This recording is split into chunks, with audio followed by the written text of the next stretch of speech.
Direct News TV. August 9, 2023. Former Niger rebel launches anti-coup movement as impasse continues. A former rebel leader and politician in Niger has launched a movement opposing the military government that took power in a July 26 coup, a first sign of internal resistance to army rule in the strategically important Sahel country. In a statement seen on Wednesday, Rissa Ag Bula said his new Council of Resistance for the Republic, CRR, aims to reinstate overthrown President Mohamed Bazoum, who has been in detention at his residence since the takeover. Niger is the victim of a tragedy orchestrated by people charged with protecting it, the statement said. The announcement comes as diplomatic efforts to reverse the coup have stalled after the military government rejected the latest diplomatic mission from the African Union and the Economic Community of West African States, ECOWAS.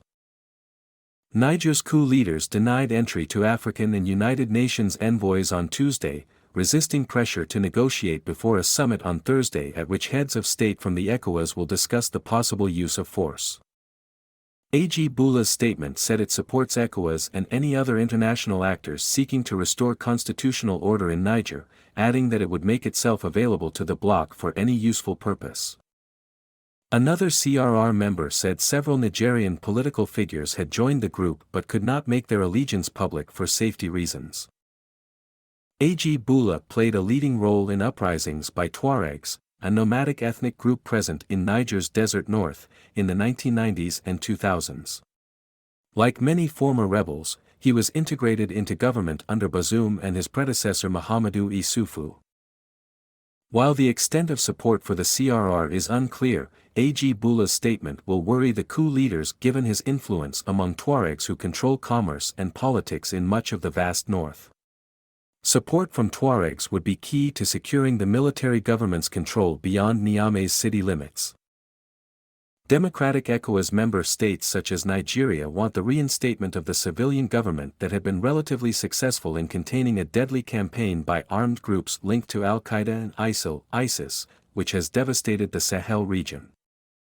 Mutinous soldiers detained Bazoum and seized power on July 26, claiming they could do a better job at protecting the nation from the violence.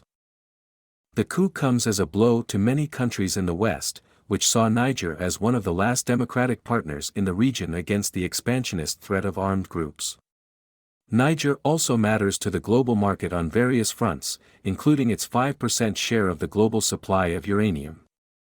Complex diplomatic picture. The coup has already led to border and airspace closures that have cut off supplies of medicine and food, hampering humanitarian aid in one of the world's poorest countries. U.S. Secretary of State Antony Blinken said late on Tuesday that he had spoken to Bazoum to express continued efforts to find a peaceful resolution to the crisis. The United States reiterates our call for the immediate release of him and his family, he posted on the social media platform X, formerly known as Twitter.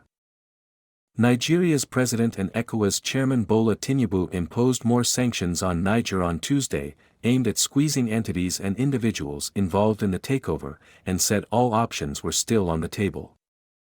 ECOWAS has said the use of force would be the last resort. The bloc's defense chiefs have agreed on a possible military action plan, which heads of state will discuss at their summit on Thursday in the Nigerian capital, Abuja. But Mali and Burkina Faso, ECOWAS members that have rejected Western allies since their own military took power in coups in the past 3 years, have promised to defend Niger's new army rulers from any forceful attempt to remove them.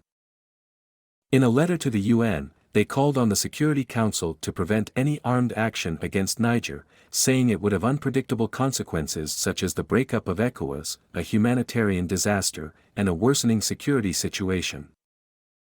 Accusing Western powers of using ECOWAS as a proxy to conceal a hostile agenda towards Niger, they said they were committed to finding solutions through diplomacy and negotiation.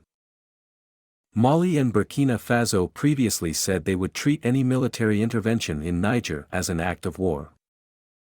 Further complicating the diplomatic picture is the influence of Russia in the Sahel region, which Western powers fear could grow stronger if the military government in Niger follows Mali's example by throwing out Western troops and inviting in Wagner mercenaries. Niger currently hosts US, French, German and Italian troops under agreements made with the now-deposed civilian government. My name is Kingsley.